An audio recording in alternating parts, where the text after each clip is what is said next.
Hello, good morning, everyone. Thank you for joining the Avero Advisors weekly live stream where we talk about all things digital transformation in the public sector. Today, I am joined by the very own Robert Kranovich, and we are going to talk about a topic that is very hot in the market right now.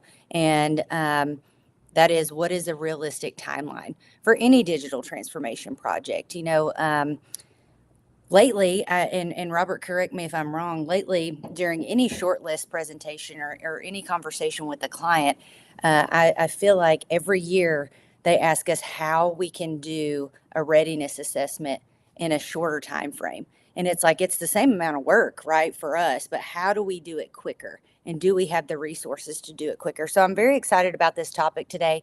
If you are joining us, please let us know where you're joining from in the chat box. We love to hear from you guys, and please keep this interactive. We want to hear what your questions are, what thoughts you have, because this is a platform for us to educate you guys. So excited to be here. Robert, that was a long-winded introduction. Do you have anything to say before we dive right into this?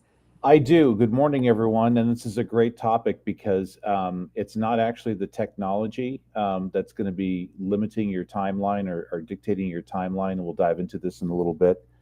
Just to give like a high level taste of where this conversation's going to go, change management is probably your biggest component. And that's probably what is going to be the biggest factor with the client. And in fact, I'll just dive right into that. So, Yeah. when we're brought in early on to take a look at what you have, see if you, ideally, we're brought in at the point where we can look at your existing system and determine can it be re-leveraged or do you need to replace? But either of those have an aspect of change management, but nowhere near the momentous task of change management that comes with implementation. Mm-hmm. So the first couple of phases that we're usually brought in for, whether it's an IT strategic plan, we're just going to do requirements definition, or you have us do selection. There's change management there and there's education, but it's not to a great degree. Those I think we can compress as quickly as the client wants to go. And some clients are, they call us and say, "Hey, contract signed. Let's start today. I'd like to have an RFP on the street in 30 days or Yeah. less." No problem. That can be done. Um, it's later when we start talking about implementation that we have to start taking into consideration not only staff's availability to do an 18-month implementation. Do we need to shrink it to 12 months? I'm working with a client today that 14 months was optimal, not because they wanted to take 14 months to do financials, but because of their busy season with budgeting and financial statements. They had to stagger it that way. But what comes into play in that, again, is the change management aspect. And so when you're doing something over a longer period of time, whether it's a 9 month or 12-month or 15-month implementation, that's a lot of enthusiasm that you have to keep going with your end users and get them involved. We'll go into that in a little more detail, but right now I really think that's the delineation. It used to be takes a while to get through contracting, and then it takes a while to get the stakeholders available, and then it takes a while to get everyone scheduled so you can do discovery. Mm-hmm. Nowadays that can be done quicker, or in a lot of cases with the tools that we have, we can shortcut that by putting together a good set of requirements right up front and then just vetting it with your staff, helping to focus on the type of software that you're looking for in terms of the categories that large ERP, medium-sized ERP, smaller company. We can get to those decisions a heck of a lot quicker now than we could 2 or 3 years ago. Yeah, absolutely. And you made some good points. I do think change management is a key aspect of any implementation, right?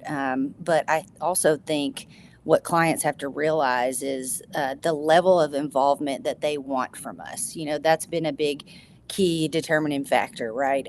When we price for implementation, sometimes we give three different options, right? Do you want the Cadillac version where we are full PMO and managing the whole thing? Do you want a hybrid, or do you want more of like an IV&V, just complete oversight, right? And so when you guys are thinking about implementation of an ERP software, you need to understand the differences of the levels of the consultancy that's overseeing the project. So what are your thoughts on that, Robert? I think there's a big misconception in the market of, how involved we can be versus, how not involved we can be, and we can just be this oversight partner. So talk a little bit about that.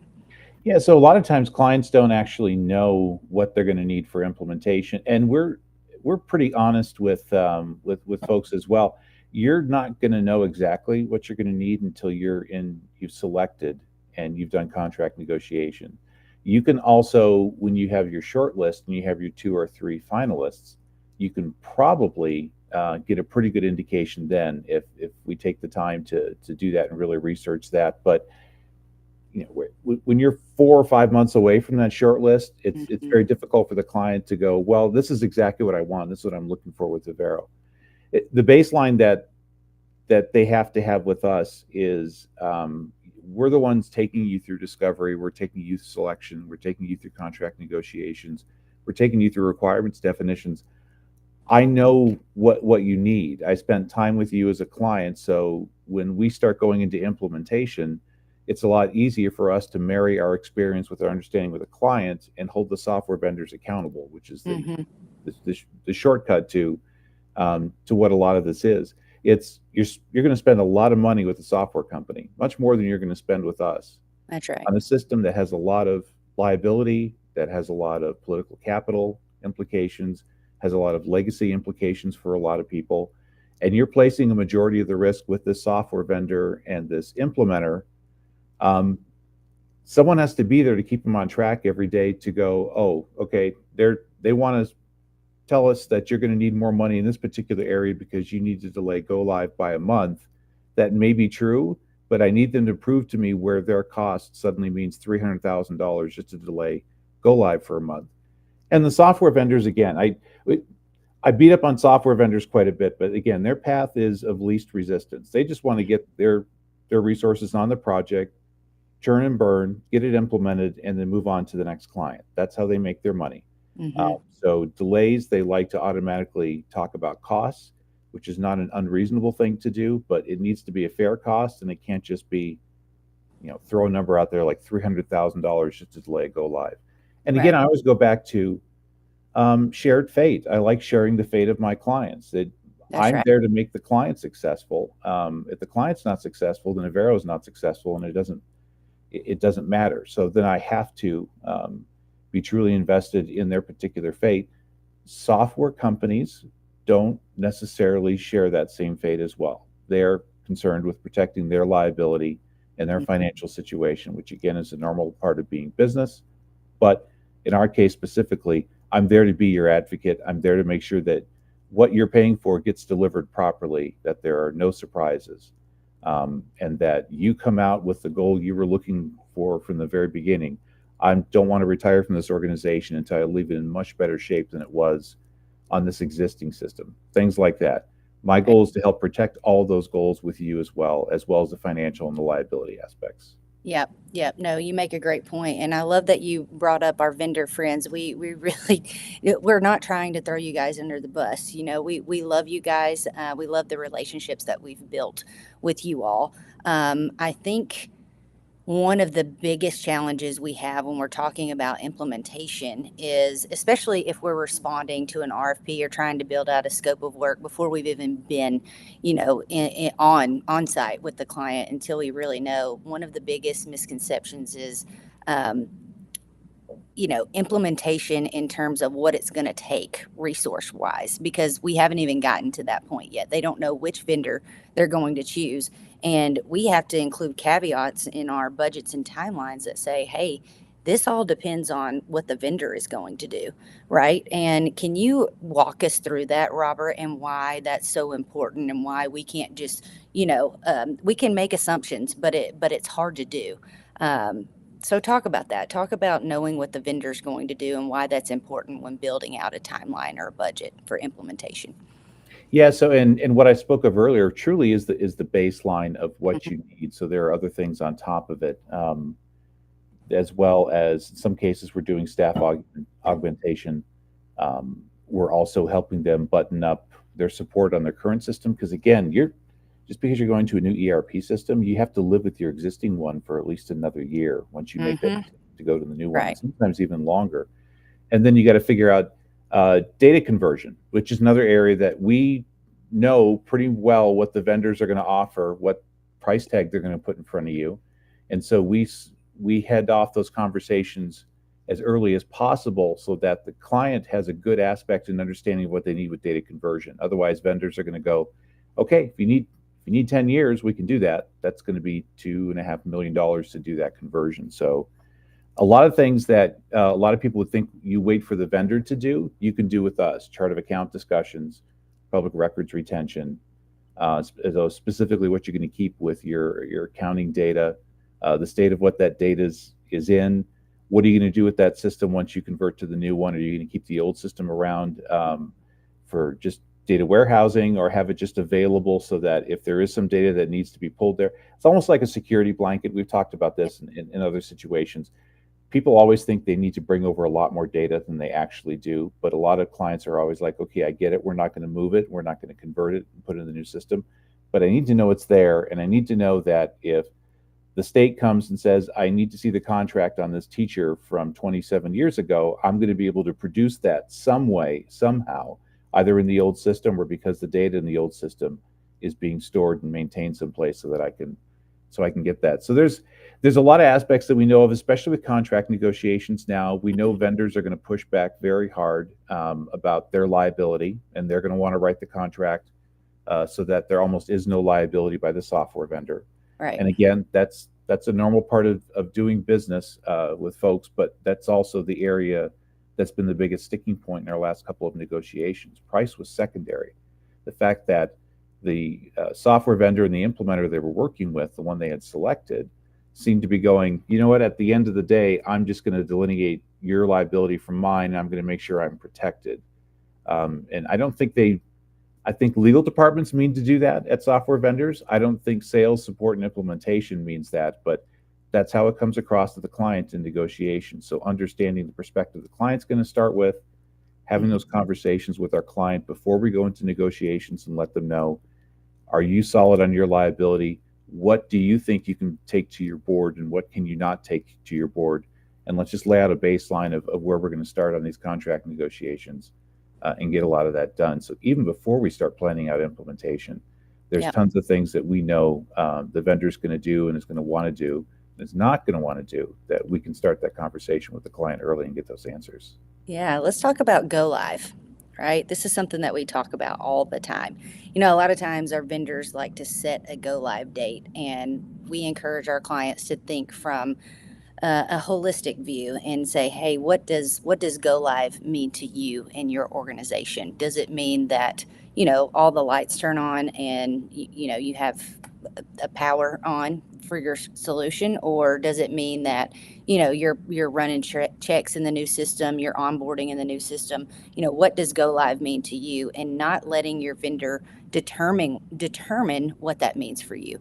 So can you talk a little bit about go live dates, Robert, and how that might affect your timeline? Oh yeah, so there's always that balance between go live has to be pretty well nailed down, because again, in these larger organizations, there are periods of time where HR is not going to be available, especially if they're an entity that does hiring seasonally or at certain times of the Right. year. They're going to need to be able to dedicate a lot of time for that 2, 3, 6 weeks, 8 weeks, even position control and building out the budgeting that you have to do to get approved, so then you can go out to the hiring season, your next hiring season, and hire.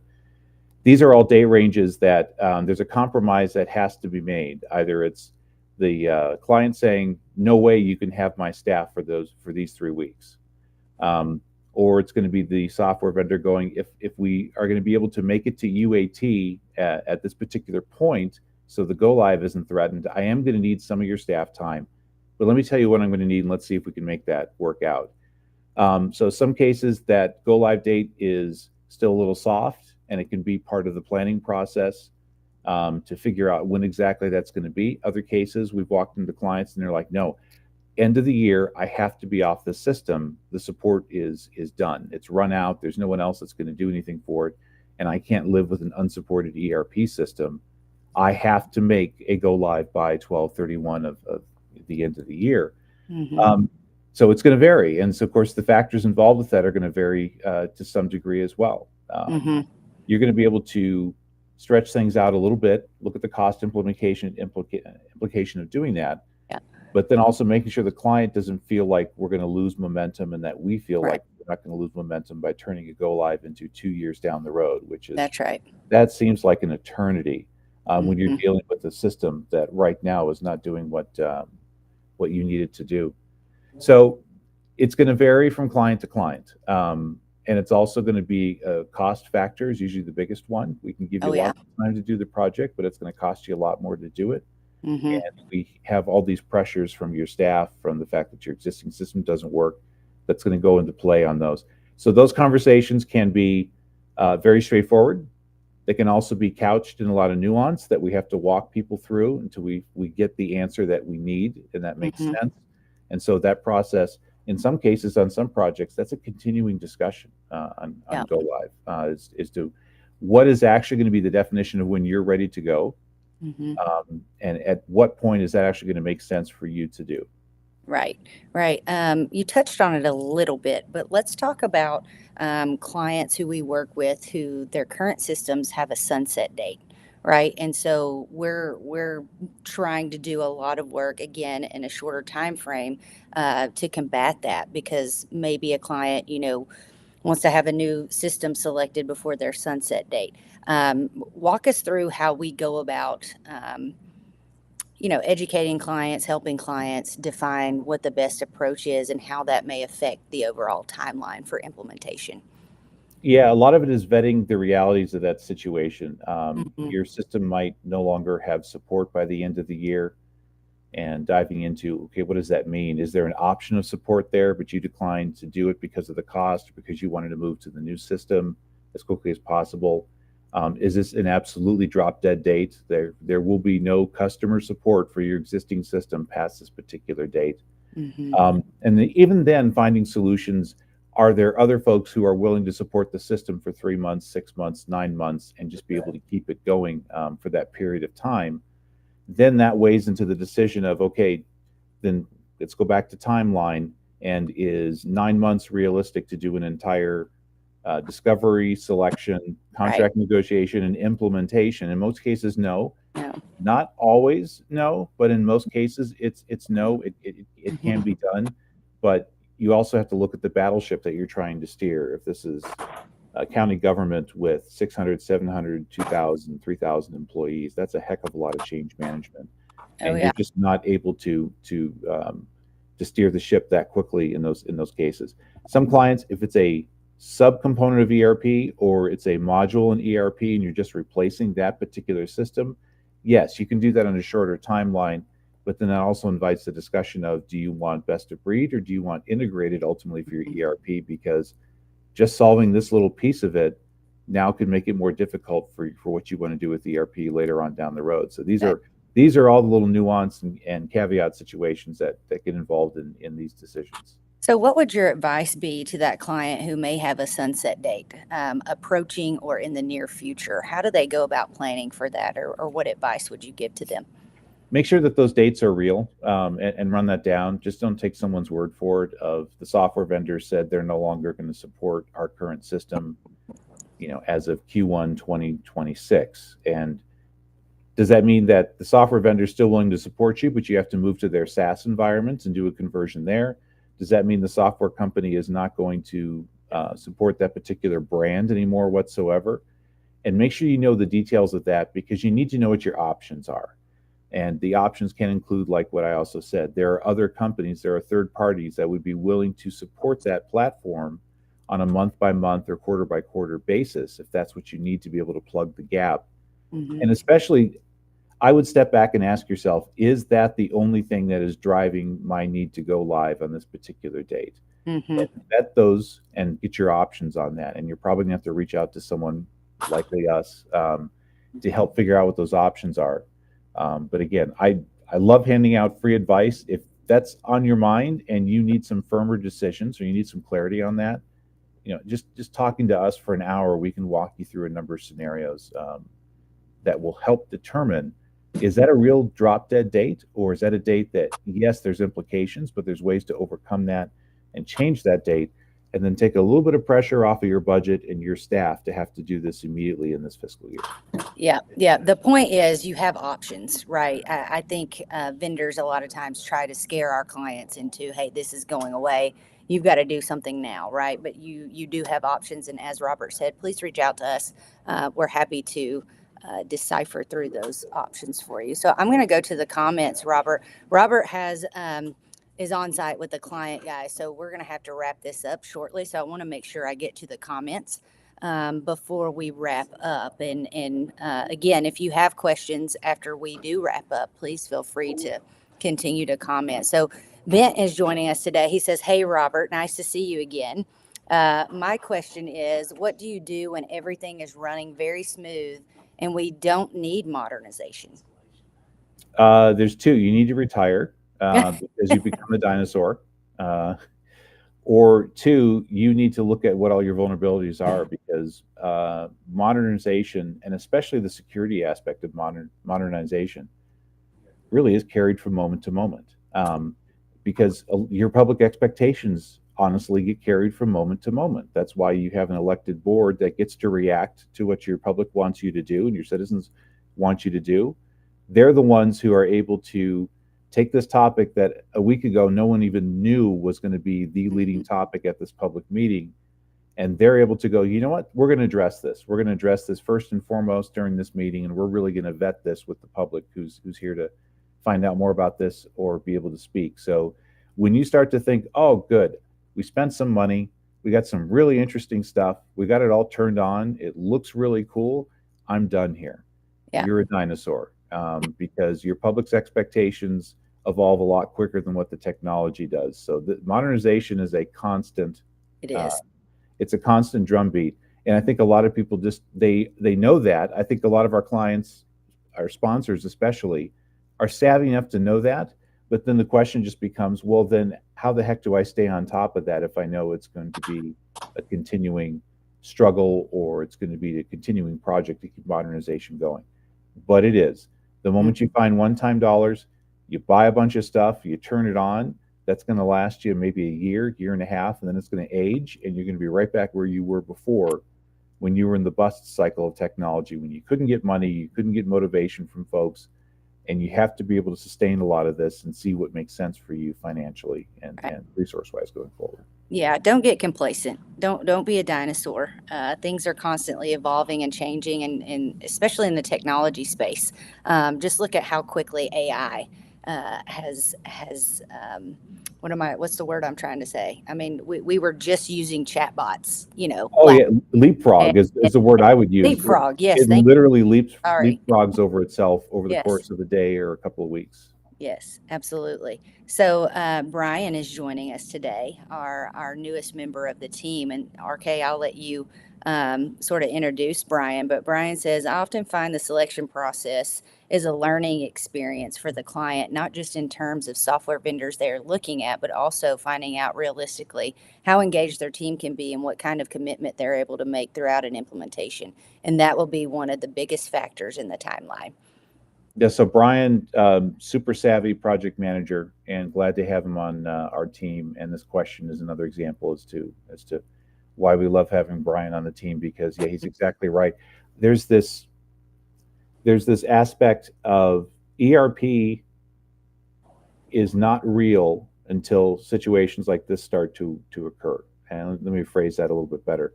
So we don't like our new system. We want to be on a new system. We've got the funding, we've got the political capital, we've got the buy-in from the organization. Let's go. At that point, it's still not real. So when you start diving into the details, like he's talking about with selection, and you start planning out implementation, it starts to become really real to staff. Mm-hmm. And so then that's where initially there might not be some resistance. Now there might be some resistance from folks who are like, I don't know if I'm going to be able to learn a new system, which honestly, a lot of people, that's what they worry about. Is this going to change my job? Is this going to eliminate my job? Am I not going to be able to keep up with the modernization within my department, even though I'm the department leader? But now I have my own insecurities about how this is going to play out. If we're going to dive into the details as to what we need for software, is this going to expose a weakness or vulnerability I didn't know about? These are the things that start to become real for the client as you start actually getting into the nuts and bolts of selection, and even by implementation as well. And it's classic. Even when you get to the point of the kickoff for the implementation, everyone's attitude in the room changes. They're excited, but they're also like, "Oh wow, Terrified. this Mm. is not just something we've been talking about for 3 years. This is actually going to start, and this is actually going to require a lot of my time. And in a year or less, I'm going to be live on a new system." And so, coaxing them through that reality and through that step is part of the change management process as well. Which is mind-boggling to me, these clients, no offense, but the clients who don't use a consultant or, an independent advisor to hold their hand through this implementation process. They're just working directly with the vendor. I can't imagine how mind-boggling and terrifying that could be as well. Do you have thoughts on not using a consultant like a small commercial? But in terms of timeline, I can't imagine. I mean, I think that's why a lot of implementations fail. Is there is that there's no third party PMO to hold those vendors accountable. So, what are your thoughts on that? And then we'll wrap up, RK. Yeah, one of the ways I look at it is you have two distinct silos. Then you've Mhm. got the client who's in their siloed world. This is all they've known for the past 5 years, in some cases 25, 30 years. They've been with the organization. Sometimes they've had the system around for that long, their existing one. So they're in a silo of they just know their world. And their world includes not having ERP modernization come along every 5 years or every 10 years. So some people have never even been through an ERP selection Right. and an implementation. They're sitting in their silo. The other silo across the way is the software vendor and the implementer for that. They're a little less siloed because they have broad customer experience, but they also know only a few ways of doing things because that's what fits their particular system. This is what fits their standard timeline. And again, they're going for path of least resistance. Yeah. Um, it's not that they're going, let's just get them live and get our money and run. It's they're going, this is how we know if we implement it on this exact way, we know with 100% certainty that this will work well and you guys will be live. But they're going to be ignoring a lot of other factors involved in this client sitting in their silo. And so you need that person in the middle who's able to bring both the client experience and working with the clients and understanding that client. Because again, we usually have been working with them for several months, and then marrying our experience and our expertise in implementing a variety of systems in a variety of situations, especially with one software vendor in particular. There could be numerous variations Right. on that particular implementation. Mm-hmm. And so we are able to bridge those silos and prevent it from being this person speaks this language. The software vendor goes, I don't understand what that means. So let me just reiterate with you that we're going to go live on March 1st. It's the lack of communication can become very out of control in those situations because the client doesn't know what they should be asking the software vendor, and the software vendor is just going to give you the standard answer that they need to be able to get going and get this implemented. That's why you need a third party in there to help you and be your advocate. Yes, and in the past, we've seen those who do not use a third-party consultant end up spending way more money in the long run, if you can imagine that. And maybe that's a topic for next time. But guys, we're going to wrap up today. Thank you, Robert, for joining me today, especially since you're on site. Good luck with your meetings. And if you're just joining us or if you're watching this later, make sure you go out and download our 2025 report. We talk about all things digital transformation, tips, tricks, things to consider, and we're constantly updating that because, again, our dream is to be the trusted advisor in this space as an agnostic partner for our clients. So, Robert, thank you, and we'll see you guys next week. Thanks so much. Thank you.